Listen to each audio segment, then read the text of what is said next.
The scent of parchment and aged leather was Alara Vance's truest perfume, a comforting whisper of lives lived and stories told. Her shop, The Written Word, nestled on a quiet, cobbled lane in the heart of Oakhaven, was more than just a place of business. It was a sanctuary. Sunlight, softened by the ancient glass of the shop window, spilled across stacks of first editions, illuminated dust motes dancing in the air, and burnished the spines of countless literary treasures. Here, amidst the hushed rustle of turning pages, Alara practiced her delicate art, the restoration of forgotten books. Alara herself was a creature of quiet grace, much like the delicate works she preserved. Her fingers, nimble and stained with ink and adhesive, moved with an almost reverent precision. Her dark hair, often escaping its loose braid, framed a face that held both a scholar's earnestness and a dreamer's gentle wonder. She was in her late 20s, a time when many of her peers were chasing bustling careers or vibrant social lives, but Alara found her rhythm in the quiet hum of her workshop, in the silent conversations she held with authors long past. Above the shop, her small apartment was a reflection of her soul. Cozy, filled with books, salvaged antique furniture, and the subtle fragrance of herbal tea. She loved the autumn in Oakhaven most of all.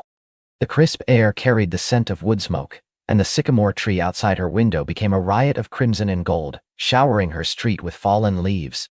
It was a season for introspection, for warm blankets and hot cocoa, and for the kind of slow, unfolding beauty that Alara cherished. Her days followed a comforting pattern. She would rise with the soft light of dawn, make a strong cup of Earl Grey, and descend to her workshop.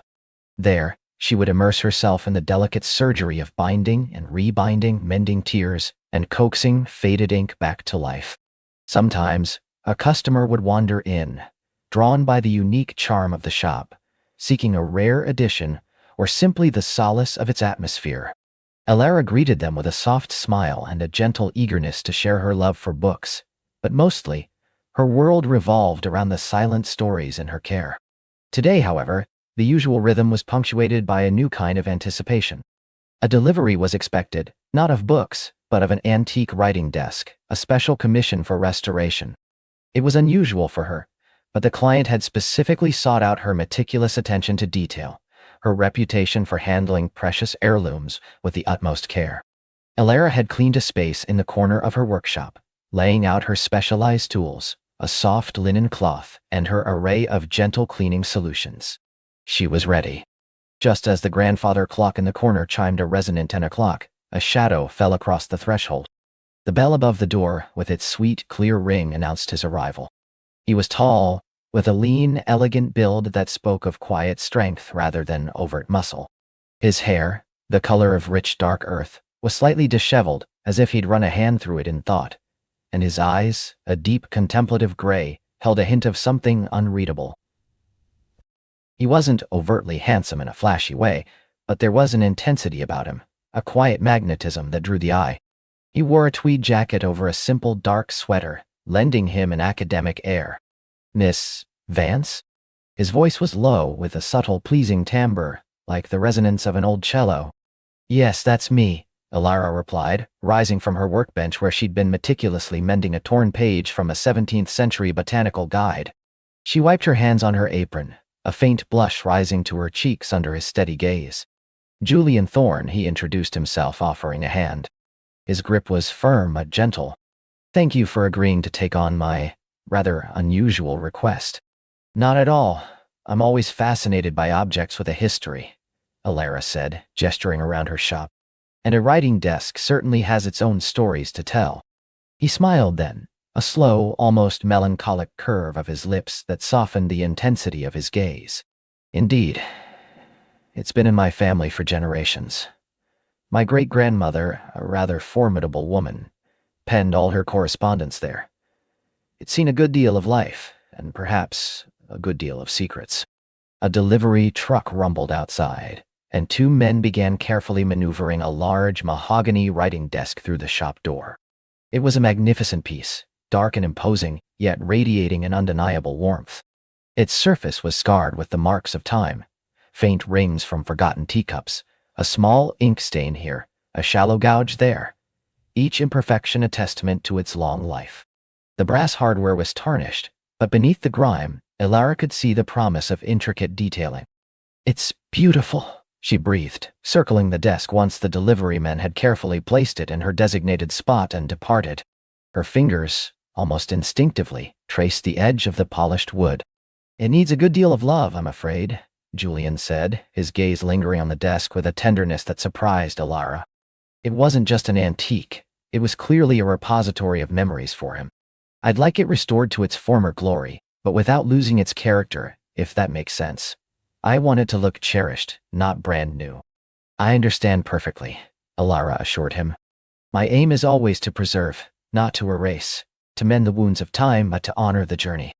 They discussed the specifics of the restoration, the type of wood polish, the delicate cleaning of the leather inlay, the repair of a slightly wobbly leg.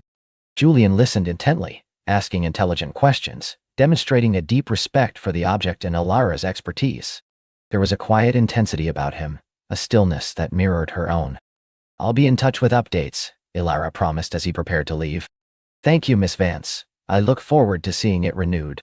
He paused at the door, his gaze sweeping over the books, then back to her. "It's a wonderful space you have here, full of quiet magic." Then he was gone, leaving behind a faint scent of old paper and something else, something subtle and intriguing, like a forgotten melody. Elara stood by the desk for a long moment, a strange lightness in her chest. Julian Thorne was not what she had expected, and the desk, even before she'd touched it, already felt charged with a new kind of energy. The next few days were a blur of focused work. Elara began her meticulous examination of the desk. She cleaned the surface with gentle solutions, revealing the rich grain of the mahogany beneath layers of accumulated dust and old wax. She carefully tightened loose joints, polished the brass fittings until they gleamed, and set about carefully restoring the leather inlay. Each step was a meditative process, a slow unfolding of the desk's hidden beauty. One afternoon, as she was painstakingly cleaning the interior of the main drawer, her fingers brushed against something unusual. It wasn't a crack in the wood, nor a splinter. It was a faint, almost invisible seam. Her heart gave a little thump. Hidden compartments were not uncommon in desks of this age, but finding one always felt like unearthing a secret. With a delicate touch, she probed the seam, applying gentle pressure. With a soft click, a small narrow drawer, no wider than her palm, and no deeper than her thumb, sprang open from the back of the larger drawer. Inside, nestled amongst a thin layer of dust, was a stack of letters, tied with a faded velvet ribbon. Elara's breath hitched. These weren't just old documents. They were personal, intimate. Her first instinct was to close the compartment and immediately contact Julian. But then, curiosity, an irresistible force, tugged at her. The letters were old, the paper brittle and yellowed, the ink faded to a sepia tone. Who had written them? To whom? And why had they been hidden for so long? Her fingers trembled slightly as she untied the ribbon. The letters felt fragile, almost alive, in her hands. She carefully unfolded the top one. The script was exquisite, flowing and elegant, clearly penned by a practiced hand. There was no date, no sender's address, just a tender salutation. "My dearest, the autumn air carries a chill tonight, but my thoughts of you burn like the last embers of summer. I walked by the willow tree, where we last met, and imagined your laughter carried on the wind. Oh, how I long for those stolen moments, the briefest glimpses of your face, the sound of your voice, a melody only my heart can truly hear. Ilwine. Kit pains me, this distance, this veil between us. The world may conspire to keep us apart, but it cannot touch the sanctuary we have built in our hearts, in our whispered promises. Hold fast to those dreams, my love. They are the stars that guide me through these long, lonely nights. Adieu. Yours, always and forever." The letter ended abruptly, without a signature, just a flourish of the pen. Elara read it again, her fingers tracing the faded ink. A profound sense of melancholy and longing emanated from the words, a love story hidden within the confines of an antique desk. It was a whisper from the past, clear and poignant, echoing across the centuries. She carefully refolded the letter and placed it back with the others. Her initial thought of immediately contacting Julian was replaced by a more complex emotion. These letters were so intensely personal, so filled with raw emotion. She felt like an accidental voyeur, yet a profound sense of responsibility settled upon her. She couldn't just hand them over without understanding their context, their story. What if they contained something painful, something Julian wasn't prepared for? Or, what if they were meant to be discovered, a secret waiting to be unveiled? For the rest of the day, Alara found her concentration fractured. The letters, tucked safely back in their hidden compartment, pulsed with an invisible energy. She kept glancing at the desk, no longer just a piece of furniture, but a silent witness to a passionate, secret love. A few days later, Julian called. "Miss Vance, I was wondering if I might swing by this afternoon, just to see the progress on the desk." "Of course, Mr. Thorne. I'd be happy to show you," Alara replied, her voice a little breathy. The letters were still a secret, a weight and a wonder in her mind. He arrived just as the late afternoon sun was casting long shadows through the shop. He looked less formal today, wearing a soft wool jumper that accentuated the breadth of his shoulders. His gaze went straight to the desk. "It looks magnificent, Miss Vance. You've truly brought it back to life." He ran a hand over the polished surface, a genuine warmth in his eyes. "The wood gleams, and the brass. It's perfect." Alara explained her process, pointing out the repairs she'd made, the careful restoration of the leather inlay. She felt a strange duality, pride in her work, but also the gnawing secret of the letters. "I haven't even gone through the drawers yet," she admitted, which wasn't entirely a lie. She hadn't fully insorted them. "I usually leave that for the owner, in case there are any personal items." Julian nodded. "Yes, I suppose there might be. My great-grandmother was quite the hoarder of trinkets and notes. I'm more interested in the structure than the contents for now." He leaned closer, examining the intricate carvings on one of the desk's legs. She was a fierce advocate for women's suffrage, you know. And a poet in her spare time. She filled this desk with arguments for equality and verses about forgotten gardens. Alara listened, fascinated. A poet? How wonderful. She wondered if the letters were her poems, or perhaps fragments of a personal narrative. Indeed, though I suspect her poetry was more of a private indulgence. She rarely shared it, Julian mused, a faint smile playing on his lips. She had a strong sense of propriety, but also a rebellious streak. A rebellious streak. Died. That phrase resonated with the hidden letters, with their sense of forbidden love. Alara felt a peculiar connection to this great-grandmother, a woman she'd never met, whose secrets now rested in her care.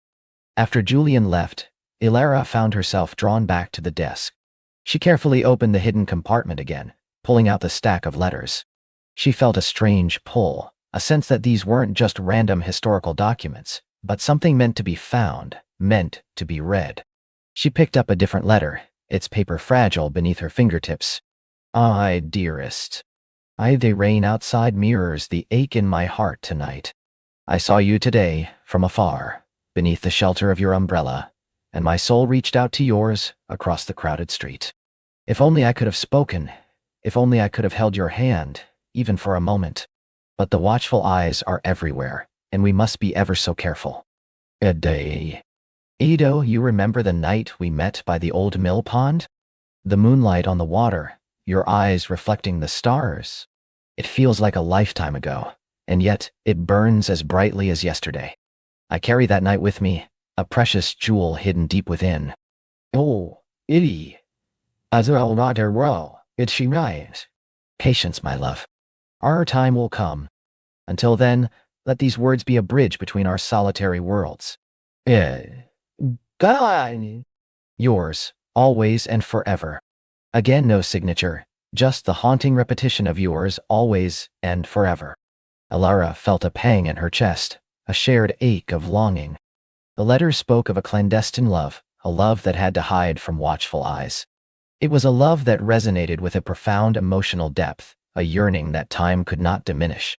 As she carefully replaced the letters, a thought, barely a whisper itself, drifted into her mind.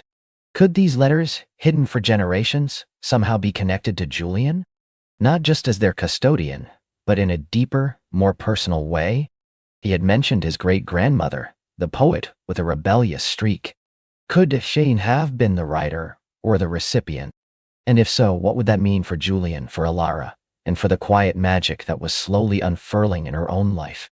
Elara looked out her window at the darkening sky, the autumn leaves swirling in the gentle wind. A new story had just begun, a silent symphony of whispers, and she was, quite unexpectedly, at its very heart. Elara looked out her window at the darkening sky, the autumn leaves swirling in the gentle wind.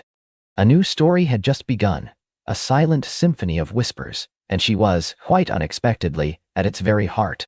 The journal lay open on her desk, the faint scent of aged paper and dried flowers still clinging to its pages. My dearest, my impossible dream. The words echoed in her mind, a poignant melody from a bygone erudite. She imagined the writer, perhaps a woman like herself, but living in a world of stricter rules, of unspoken desires that yearned for freedom. And the recipient? Julian's great-grandmother, the poet. The pieces, though scattered, were beginning to form a fragile mosaic. Her heart fluttered, not just with the thrill of discovery, but with a warmth that felt inexplicably tied to Julian. He was the guardian of this legacy, and now, by some twist of fate, she was an accidental co-conspirator in its unraveling. She felt a profound sense of responsibility, but also an intoxicating sense of shared adventure. She carefully closed the journal, her fingers tracing the faded gold embossing on its cover. It was too late to call Julian tonight. The library would be closed, and he deserved to process this revelation in the quiet light of day. But the thought of waiting until tomorrow felt like an eternity. She wanted to share the wonder, the questions, the sheer impossibility of it all, with him, and only him. Sleep, when it finally came, was a restless dance of half-formed dreams, ink-stained fingers, a whisper of a name, the rustle of leaves, Julian's smile. The next morning, Elara arrived at the library earlier than usual, a nervous energy buzzing beneath her skin. She clutched her worn canvas bag, the journal nestled safely inside, its presence a comforting weight against her side. The autumn air was crisp and invigorating, carrying the scent of damp earth and wood smoke. She pushed open the heavy oak doors, the familiar chime announcing her arrival. Julian was already there, perched on a rolling ladder, meticulously dusting a shelf of first editions. Sunlight streamed through the tall, arched windows, illuminating dust motes dancing in the air like tiny golden fairies. He looked up, his glasses glinting, a soft smile gracing his lips. "Elara, good morning. You're early." His voice was warm, a gentle melody that always seemed to soothe her. She felt a blush creep up her neck. "Good morning, Julian. I couldn't wait." He descended the ladder with an easy grace, his brow furrowing slightly as he noticed the earnestness in her eyes. "Is everything all right? Did you find another typo in the catalog?" He teased gently, but his gaze held a touch of concern. "No, nothing like that," she began, her voice a little breathy. She hesitated, then pulled the journal from her bag. "It's about this. And your great-grandmother." Julian's eyes widened as he recognized the worn, leather-bound book. "The journal. You found something." He took a step closer, his focus narrowing on the object in her hand. "More than something," Elara said, her voice dropping to a conspiratorial whisper. She opened it to the page she'd marked, where the declaration of love began. "I found a letter, or rather, a series of entries that read like letters, unsent, to someone called my impossible dream. And I really think, this impossible dream might have been your great-grandmother." Julian took the journal from her, his fingers brushing hers, sending a small spark of warmth through her. He read the first few lines, his expression shifting from curiosity to profound surprise, then to a quiet, almost reverent awe. He turned the pages, scanning more entries, his lips moving silently as he absorbed the words. "My dearest, my impossible dream, the world outside these windows seems dull and monochrome without the vibrant hues you paint upon it," he read aloud, his voice low and rich. He looked up at Elara, his eyes shining with an emotion she couldn't quite decipher, but which mirrored the wonder in her own heart. This is extraordinary, Elara. My great-grandmother, Eliza, she was known for her passionate, sometimes scandalous, poetry. But her private life, it was always a bit of a mystery. She never married, never had children. The family lore was that she was too dedicated to her art, too free-spirited for the conventions of the time." He paused, a thoughtful frown creasing his brow. "But Impossible dream. That suggests a love that couldn't be. Forbidden, perhaps? Elara nodded, her gaze fixed on him. That's what I thought. The writer talks about societal expectations, about a longing that can't be fulfilled openly, and the language, it's so vivid, so full of yearning. It makes me wonder who the writer was. Someone who knew Eliza intimately, who admired her deeply. Julian ran a hand through his already disheveled hair, a gesture Elara found endearingly charming. And you found this in the poetry section, you said? Nestled amongst Eliza's own works. Yes. As if it was meant to be discovered by someone who cared about her legacy, Elara affirmed. The handwriting is delicate, precise, not Eliza's from what I've seen of her manuscripts. But perhaps someone who knew her well enough to place this where it would eventually be found. This changes everything, Julian murmured, more to himself than to her. He carefully placed the journal on the circulation desk, as if it were a fragile artifact. My family has always been so proud of Eliza, but there was always this underlying sense of something unspoken, a missing piece in her story. If this is truly connected to her, it could reveal a whole new dimension to who she was. And to her poetry, Elara added. Imagine reading her poems knowing she was loved like this, with such intensity, even if it was a secret love. A comfortable silence settled between them, filled with the hum of the old building and the rustle of leaves outside. They stood side by side, united by the shared mystery, by the weight of history held within the journal's pages. Elara felt a subtle shift in their dynamic, a deepening of the unspoken bond that had been forming between them since she first walked into the library.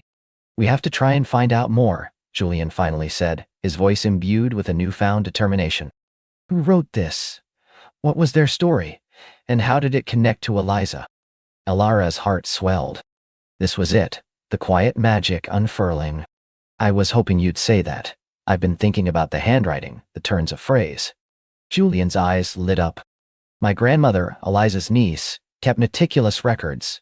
She inherited many of Eliza's personal effects. They're all in the attic at my family home, mostly untouched for decades. I've been meaning to go through them, but, well, life gets busy. This is the perfect impetus. An attic full of secrets, Elara mused, a thrill running through her. It sounds like something out of a novel. It certainly feels that way now, Julian agreed, a genuine, unburdened smile spreading across his face.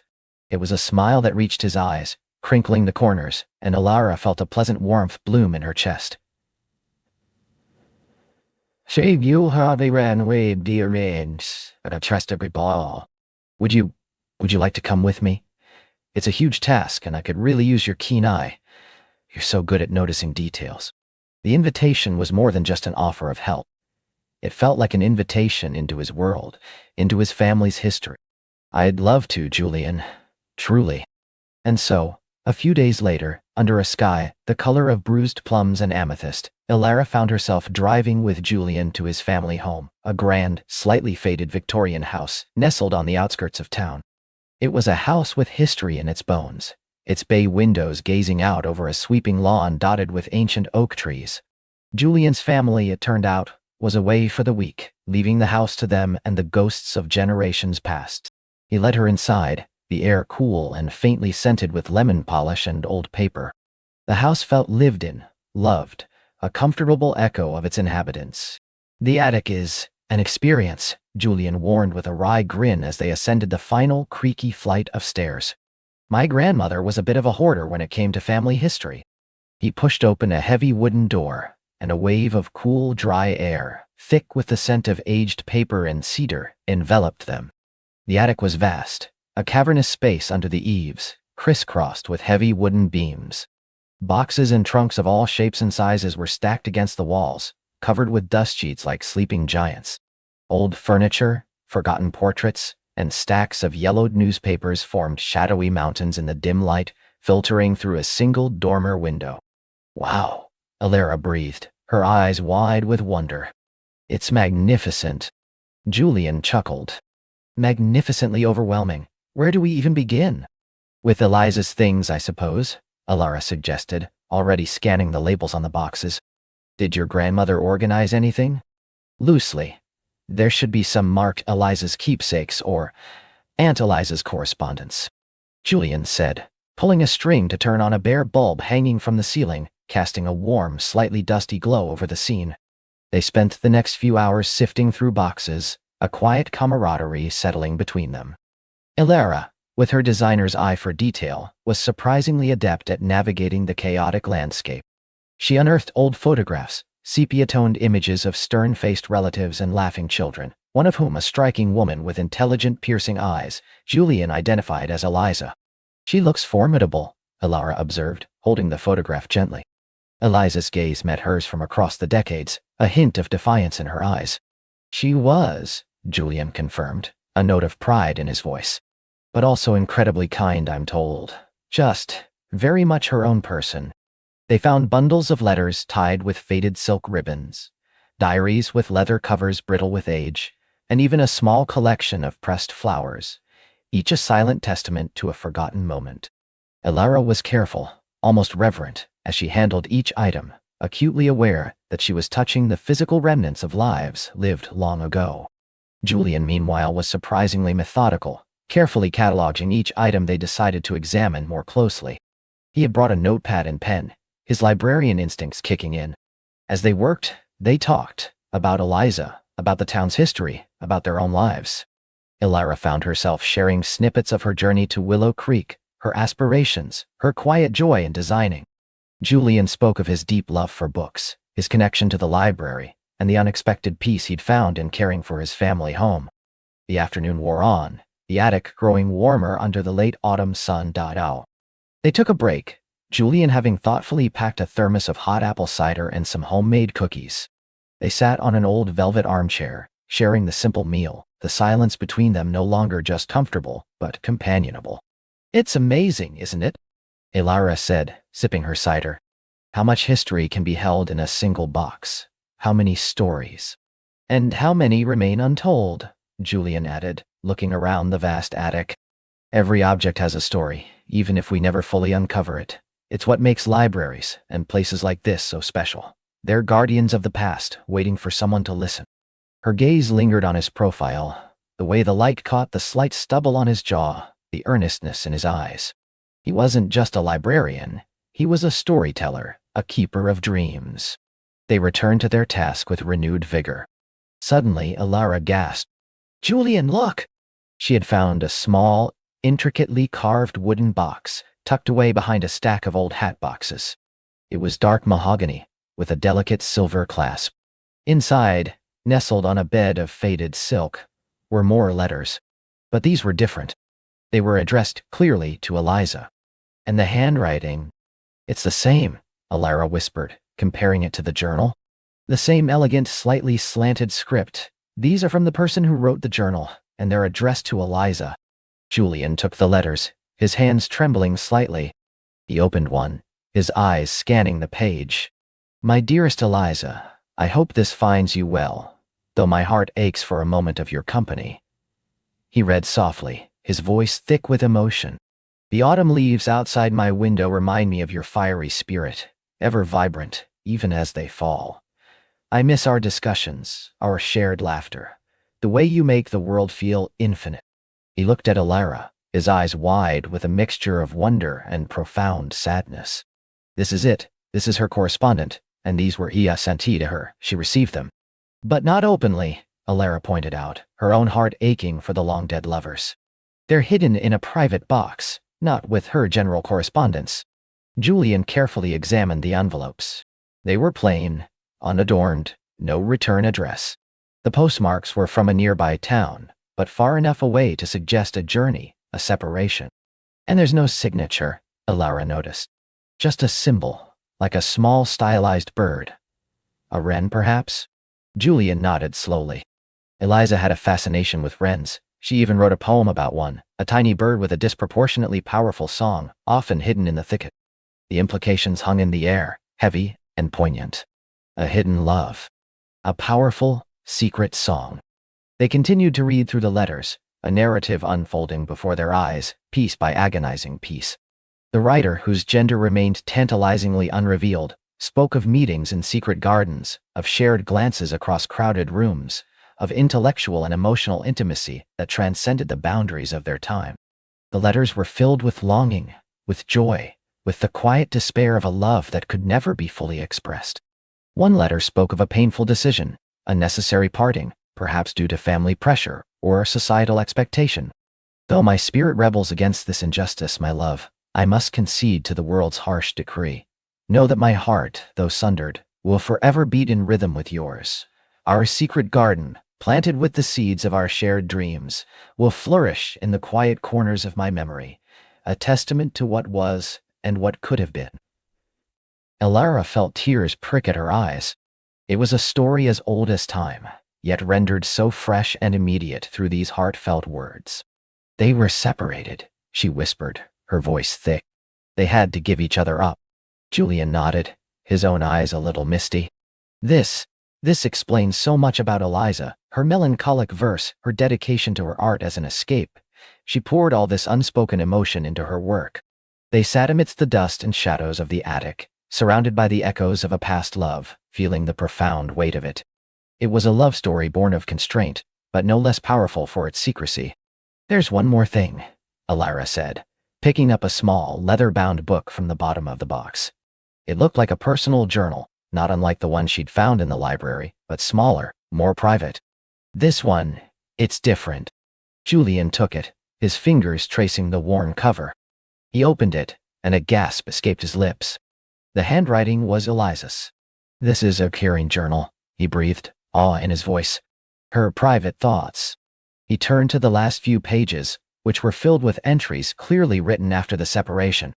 Eliza's words mirrored the despair of her lover, but also spoke of a fierce determination to keep their memory alive through her art. "My heart carries your mark, my love, a secret tattoo etched upon my soul." Julian read, his voice barely a whisper. "Though the world denies us, my pen shall immortalize our truth. Every poem is a whisper of your name, every stanza a reflection of our stolen moments. They may silence our voices, but they cannot erase our love." Elara felt a wave of emotion wash over her, sadness for their fate, but also a deep admiration for their enduring spirit. Eliza had indeed woven her secret love into the very fabric of her public work, waiting for someone, perhaps Julian, perhaps Elara, to finally understand.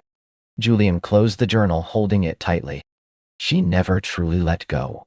She honored their love, in her own way, until the very end.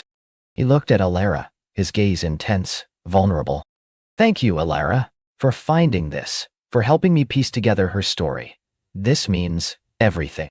Elara's heart swelled, mirroring the quiet gratitude in his eyes. "It's a privilege, Julian, to be a part of this. Their story, it's a beautiful, heartbreaking testament to the power of love." The sun was beginning to set, casting long, golden shadows across the attic floor. The air had grown chillier, but Elara felt a profound warmth emanating from the shared discovery, from the unspoken understanding that had blossomed between them. As they carefully repacked the letters and journals, a new question began to form in Elara's mind. They had found Eliza's response, her private grief and enduring love. But who was the other writer? The person who penned the first journal? The tender letters? Was there a similar cache of their belongings, waiting to be found, waiting to complete the story from their perspective? Julian, sensing her thoughts, looked at her. "This isn't the end, is it?" he asked, a hopeful note in his voice. "We've found Eliza's side, but what about the impossible dream?" Elara smiled, a genuine, radiant smile that lit up the dim attic. "No, Julian, I don't think it's the end at all. I think it's just the beginning of finding the rest of the story." She felt a thrill of anticipation, not just for the mystery of Eliza's hidden love, but for the evolving story of her own connection with Julian. The quiet magic of Willow Creek, she realized, wasn't just in the faded pages of old books, but in the unfolding narrative of two people, drawn together by shared curiosity and a burgeoning, unexpected affection, slowly discovering their own impossible dream. She looked at him, and in his earnest, kind eyes, she saw the promise of many more chapters yet to be written. The attic, once a silent tomb of forgotten memories, now hummed with the vibrant energy of a love reborn, and a new one just taking root. He smiled, a soft, easy curve of his lips that reached his eyes, crinkling the corners with warmth. Elara felt a corresponding lightness bloom in her chest, a sensation she hadn't realized she'd been missing until now. The dust motes still danced in the shafts of sunlight, but the air no longer felt heavy with the past. Instead, It shimmered with possibility. Tea, Liam offered, his voice a gentle murmur that broke the spell, yet somehow deepened it. I think we've earned it, after all this excavating. Elara nodded, a small, breathy laugh escaping her lips. Tea sounds perfect. He offered her a hand as she navigated the rickety step stool, his touch warm and steady. Her fingers lingered in his for a moment longer than necessary, a silent current passing between them. As they descended from the attic, the faint scent of old paper and dust slowly gave way to the richer, more comforting aroma of the bookstore proper. Aged wood, leather, and the lingering hint of the coffee Liam often brewed. The transition felt symbolic, moving from the past's forgotten secrets to the present's unfolding comfort. In the cozy kitchen nook behind the main counter, Liam busied himself with the kettle, his movements efficient and quiet. Elara watched him, her gaze tracing the strong line of his back, the way his dark hair curled just slightly at the nape of his neck. She felt a profound sense of peace settle over her, a feeling entirely new and wonderfully welcome. He placed a steaming mug in front of her, the porcelain warm against her palms. Earl Grey, your grandmother's favorite, if I recall, he said, a gentle knowing in his voice. Elara smiled. You remember. It's hard to forget Eleanor, he chuckled softly. She had a way of making her preferences known, and Earl Grey suited her, I think. Sophisticated, but with a surprising warmth. That was Eleanor, Elara agreed, taking a sip. The fragrant steam rose, warming her face. And the bookstore was her heart, wasn't it?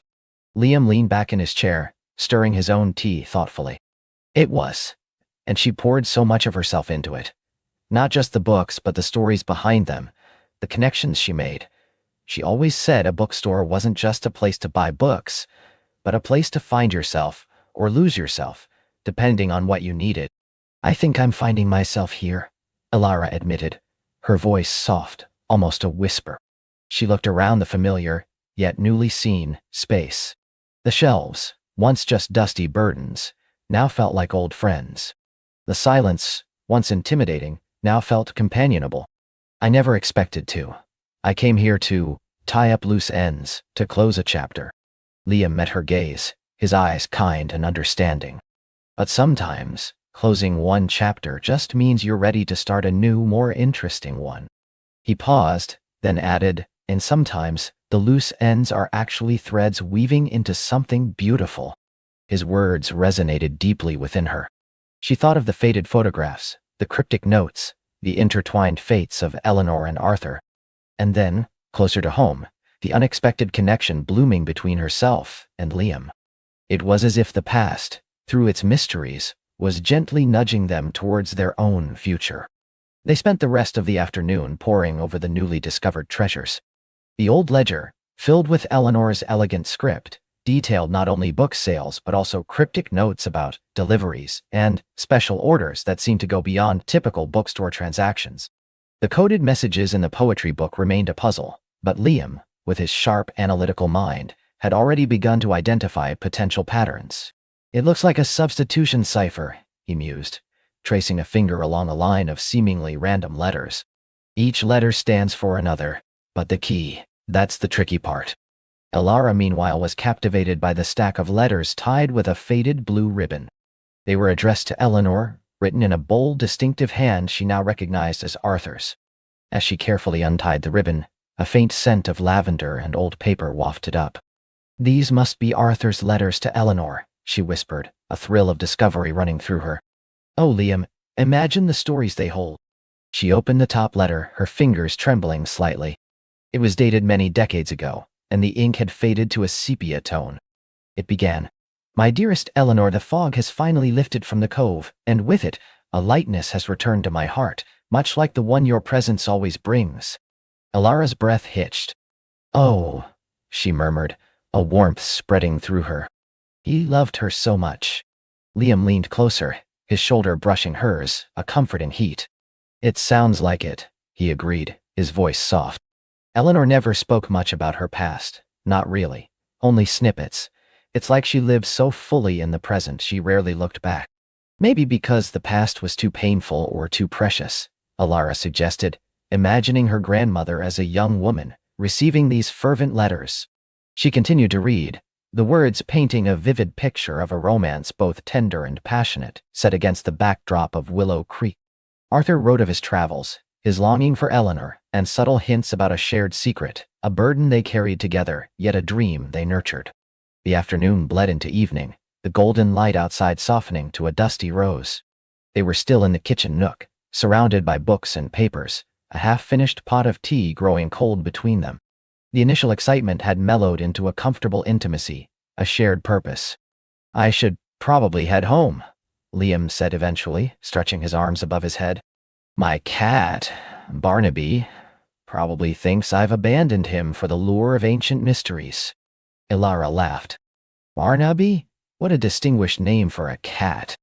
"He's a distinguished cat," Liam confirmed, a fond smile playing on his lips. A connoisseur of naps and chin scratches, and extremely vocal when his dinner is late. He gathered his notes, but hesitated, looking at Ilara. Would you like to join me for dinner? I could pick something up from the Salty Siren, or we could brave my kitchen. I make a surprisingly decent pasta dish, considering my usual diet consists of instant coffee and whatever granola bar I can find." Ilara's heart did a little skip. A dinner invitation. It felt like a natural extension of their day, yet also something more. "I'd like that very much, Liam. Your kitchen sounds adventurous. And I can bring dessert if you like. There's a wonderful bakery down the street." His smile widened. "Perfect. Then it's a date." The word hung in the air, light and warm. A gentle declaration. As Ilara walked home after their dinner, the Willow Creek night air felt different. Cooler, crisper, yet infinitely more welcoming. Liam's apartment, above his own small, meticulously organized antique shop, had been cozy and filled with interesting curiosities. Barnaby, a fluffy ginger cat with an imperious gaze, had indeed been vocal, but quickly won over by Ilara's gentle pets. Dinner had been easy, filled with laughter and deeper conversations. Liam had spoken about his family, a quiet, scholarly bunch who lived a few towns over, and his passion for history, which led him to antique restoration. Ilara, in turn, found herself sharing more about her own life than she had with anyone in years. Her initial struggles after her parents' passing, her feeling of being adrift, and the unexpected solace she was finding in Willow Creek. He had listened intently, his gaze steady and warm, making her feel seen and understood in a way that was both comforting and exhilarating. They had talked late into the evening, the mystery of Eleanor and Arthur weaving in and out of their personal stories, connecting them further. The next few days settled into a rhythm that Ilara quickly came to cherish. Mornings were for the bookstore, sorting through the new attic finds. Liam would often join her after finishing his morning tasks at his own shop, bringing fresh coffee and pastries. They worked side by side, a silent understanding growing between them. Ilara organized the letters, carefully transcribing portions into a notebook, trying to piece together the narrative of Eleanor and Arthur's love. Liam, meanwhile, continued his meticulous work on the coded messages, his brow furrowed in concentration. One afternoon, as Ilara was rereading one of Arthur's letters, a line caught her eye. "Remember the old willow by the creek, where our secrets sleep beneath the roots." She gasped. "Liam, look at this." He peered over her shoulder, reading the line. "The old willow by the creek. There's one just outside town near the old mill. It's ancient, probably been there for centuries. Do you think?" "It has to be," Ilara said, her heart thrumming with excitement. "A place where their secrets sleep. They must have hidden something there." The idea of an outdoor adventure, a real-life treasure hunt, added another layer of thrill to their burgeoning romance. The following Saturday, armed with a small trowel and an antique map of Willow Creek that Liam had found in his shop, they set off. The air was crisp, carrying the faint scent of damp earth and pine. The old mill stood derelict, its water wheel long since ceased its turning, a picturesque ruin reclaimed by ivy. But their focus was on the massive willow tree nearby. Its gnarled trunk was immense, its weeping branches trailing almost to the ground, creating a secluded, leafy chamber beneath. "This is it," Liam murmured, his voice hushed, as if not to disturb the ancient tree's slumber. They carefully circled the tree, their eyes scanning the ground. The earth around the roots was thick with moss and fallen leaves. Ilara felt a surge of connection to her grandmother, imagining Eleanor and Arthur, young and hopeful, whispering secrets beneath these very branches. Liam eventually pointed to a spot where the roots formed a natural hollow, partially obscured by a thick clump of ferns. "Here," he said, his voice barely above a whisper. "It looks like the earth has been disturbed before, though long ago." With careful, gentle movements, they began to clear away the debris. The soil was soft, easily yielding. After a few minutes, Alara's trowel hit something solid. She froze, her eyes wide as she looked at Liam. "I found something," she whispered, her voice trembling with anticipation. Working together, they carefully unearthed a small, weathered wooden box. It was intricately carved with a swirling pattern of leaves and vines, and secured with a tiny, rusted clasp. Liam gently brushed away the last of the soil. "This must be it," he said, his voice filled with awe. Alara's fingers hovered over the clasp. "What do you think is inside?" "Only one way to find out," Liam encouraged, his eyes alight with shared excitement. With a soft click, the clasp gave way.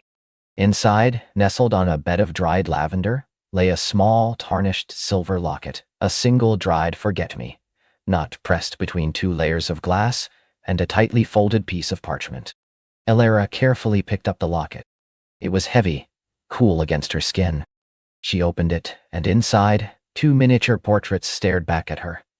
A young, vibrant Eleanor, her eyes sparkling with mischief, and a handsome, serious Arthur, a faint smile playing on his lips.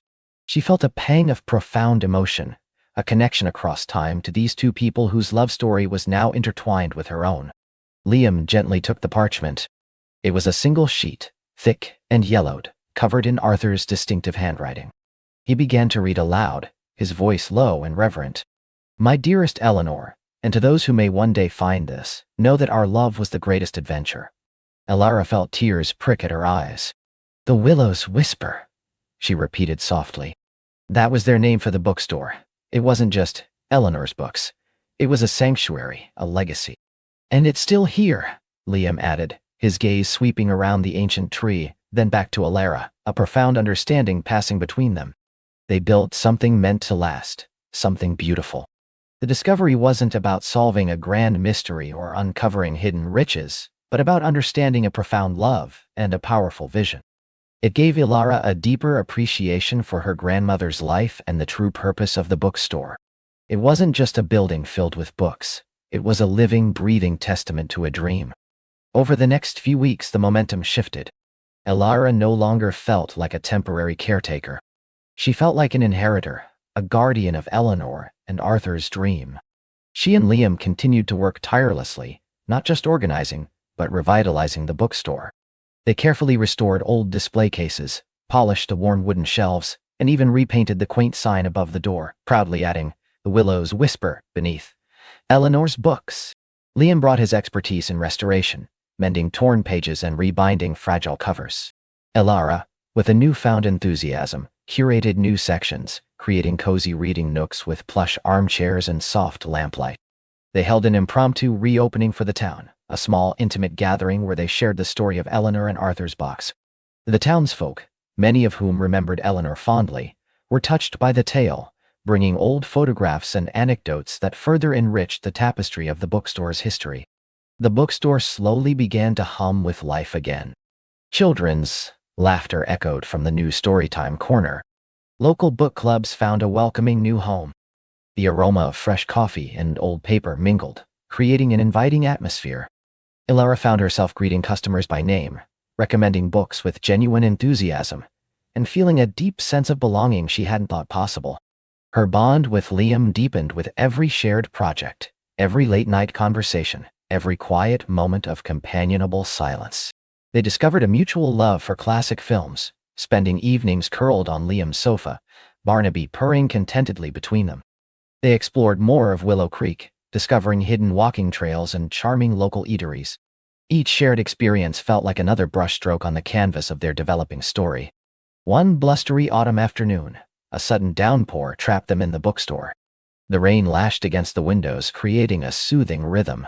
They had just finished installing a new hand-painted sign for the children's section and stood admiring their work, a comfortable silence settling between them. Alara turned to Liam, a smile playing on her lips. "It looks perfect," she said, her voice soft. Thank you, Liam, for everything. For helping me see this place differently, for helping me understand Eleanor, for just being here.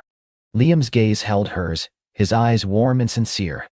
He reached out, gently cupping her cheek, his thumb brushing softly over her skin. A shiver, both pleasant and profound, ran through her. Elara, he began, his voice a low rumble. You're seeing it clearly now because you're meant to. This place, this town, it needed you. And I think I needed you too. His words, simple yet powerful, resonated deep within her heart. She leaned into his touch, her eyes searching his, seeing not just kindness, but a burgeoning affection that mirrored her own. I wasn't looking for anything like this, Elara confessed, her voice barely a whisper. I was so determined to leave, to move on. Liam's smile was gentle, understanding. Sometimes the best things find us when we're not looking for them, like a forgotten book on a dusty shelf waiting to be discovered. He leaned in slowly, giving her time to respond, to pull away if she wished. But Elara didn't want to pull away. Her heart was thrumming, a hopeful melody rising within her. She closed her eyes as his lips met hers, a soft, tender kiss that spoke volumes. It was a kiss of shared dreams, of quiet understanding, of a promise whispered on the wind.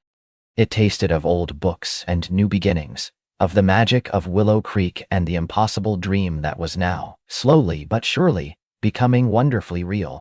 When they finally broke apart, breathless and smiling, the rain had softened to a gentle patter.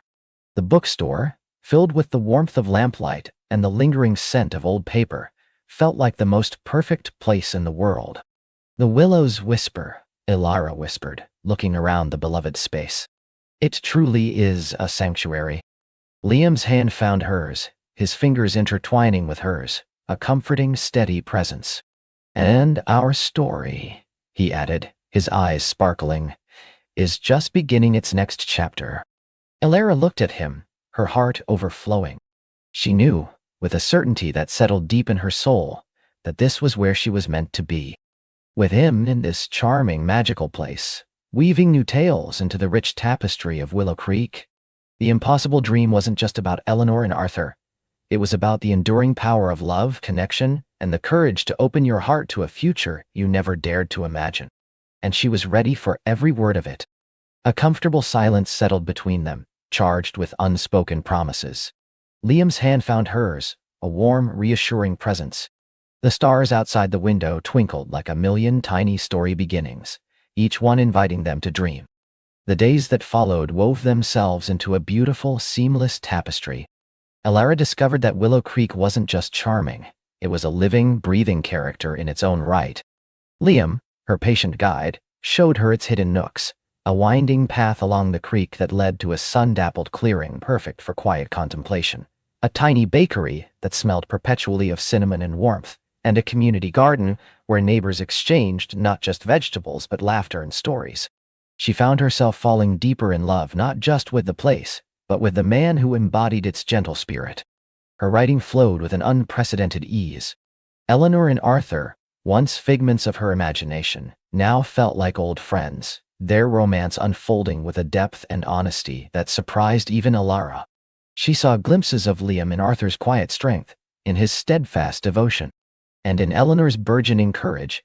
Elara recognized her own tentative steps towards a future she hadn't dared to envision before Willow Creek. The bookstore became her sanctuary, a place where the scent of aged paper and brewing tea mingled with the quiet hum of her creativity.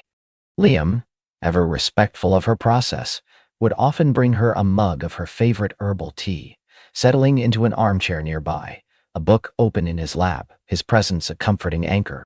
One crisp autumn afternoon, as crimson and gold leaves danced outside the bookstore window, Elara found herself stuck. Eleanor and Arthur were at a crossroads. Arthur had confessed his true feelings, laying his heart bare, but Eleanor, scarred by past disappointments, hesitated. She yearned for the impossible dream, yet feared its fragility. She's afraid, Elara murmured, pacing the worn rug in front of Liam's desk. Afraid to believe it's real. Afraid it could all disappear. It's too perfect, too wonderful. Liam looked up from his ledger, his gaze soft.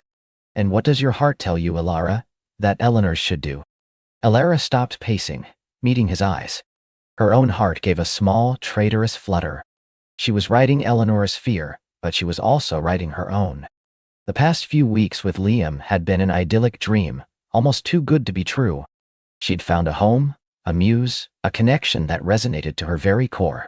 But the shadow of her old solitary life, the life of a novelist who moved from place to place, always observing, never truly rooted, still lingered. What if this magical bubble burst?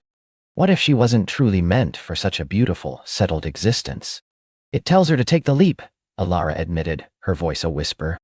To trust, to understand that true love isn't about perfection, but about the courage to build something real, even when it feels impossible. She paused, then added, almost to herself, but it's a big leap. Liam rose and came to her, taking her hands in his. His touch was gentle, reassuring. Every good story has a moment of doubt, Alara. It's what makes the happy ending earned. But tell me, do you believe that Eleanor and Arthur deserve their happiness? More than anything, she breathed. Then give it to them, he said, his thumb stroking the back of her hand. And trust that you, too, deserve the happiness you write. His words were a balm to her soul, a quiet affirmation that cut through her lingering anxieties. She returned to her keyboard, a renewed sense of purpose guiding her fingers. Eleanor, with newfound strength, shed her fears, realizing that love wasn't about the absence of risk, but the willingness to face it together. She embraced Arthur's love, not as an impossible dream, but as a possible reality, built on shared moments and unwavering trust. Alara wrote late into the night, the words flowing like the creek outside, until the final sentence of Eleanor and Arthur's story bloomed on the page, a testament to enduring love and courageous hearts. The next morning, Alara sent the completed manuscript to her agent. She felt a lightness she hadn't experienced in years, a sense of profound satisfaction. The story was finished, but her own story felt like it was truly just beginning. A few days later, her agent called, her voice buzzing with excitement. Alara, this is it. It's magnificent. The ending. It's so hopeful, so unreal. The publisher is ecstatic. They want to move fast, a big launch, and they want you in New York for interviews, book signings, the whole shebang. A familiar jolt of anticipation, mixed with a pang of something else, shot through Alara. New York, the bustling literary world, the life she had always known. It was all within reach again. But as her agent continued to outline the whirlwind of events, Alara found her gaze drifting to the window, to the golden leaves falling gently onto the cobblestone street, to the familiar silhouette of the bakery, and the comforting presence of Liam, now shelving books in the shop below. The thought of leaving Willow Creek, even temporarily, felt like a wrench in her soul. Later that evening, as they shared a simple meal of homemade soup and crusty bread in her cozy apartment above the bookstore, Alara recounted the conversation with her agent. Liam listened intently, his expression unreadable. It's wonderful news, Alara, he said, a genuine smile gracing his lips. You deserve all the success in the world. This book, it's truly special. Alara pushed a pea around her bowl. It means I'd have to leave, for a while at least. Travel, promotion, maybe even move back to the city if they want me closer for future projects. She looked at him, her heart in her eyes. I don't want to leave, Liam. He reached across the small table, covering her hand with his. And you don't have to. Success doesn't have to mean sacrificing what truly makes you happy. You've found your home, Alara. Whether that home is here, or on the road, or in a quiet apartment in New York, is entirely up to you. My home, he said, his gaze sweeping around the small warm room, is wherever I can make a difference, wherever I can make a difference, wherever I can make a difference, wherever stories come alive. And if you choose to be here, then that makes this place even more of a... His words once again were not a demand, but an offering of unwavering support. He wasn't asking her to choose him over her career, but to choose her own happiness. And in that moment, Alara knew with absolute clarity what her happiness looked like. I want to stay, she said, her voice clear and firm. I'll go to New York for the necessary events, but this is where my story is now. This is where Eleanor and Arthur found their happy ending. And this is where I found mine. A radiant smile spread across Liam's face, lighting up his kind eyes. He squeezed her hand gently. Then let's write it together, Alara. Every beautiful word. The book, The Impossible Dream of Eleanor and Arthur became an instant bestseller. Readers around the world resonated with Eleanor's journey of vulnerability and courage, and Arthur's steadfast love. Critics praised Ilara's emotional depth and lyrical prose, marveling at the authenticity of the romance. But for Ilara, the greatest reward wasn't the accolades or the sales figures. It was the quiet joy of returning to Willow Creek after her promotional tours, to the familiar scent of old books and brewing coffee, to the warmth of Liam's embrace. She found a small, charming house just a few blocks from the bookstore, with a rambling garden that she and Liam spent weekends tending, planting roses and herbs. Her writing studio, bathed in natural light, overlooked the creek, its gentle murmur a constant source of inspiration.